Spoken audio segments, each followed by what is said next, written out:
కొత్త బ్లాక్లో వచ్చాను. ఇదైతే సికింద్రాబాద్లో ఉన్న జగన్నాథ్ గుడి గాయస్. పరిగెత్తి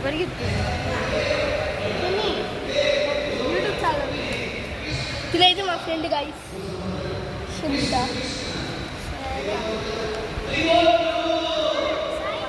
అక్కడ చూడండి గాయస్ విష్ణుమూర్తి జగన్నాథ్ అవతారాలు. ఇక్కడ చూడండి గాయస్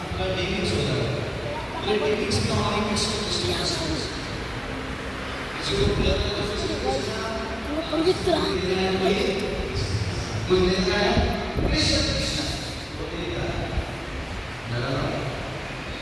जब किसी को कुछ मांगना होगा तो वो कृष्ण का उच्चारण करना, किसी को कुछ मांगना होगा तो कृष्ण नाम का संकेत बन गया।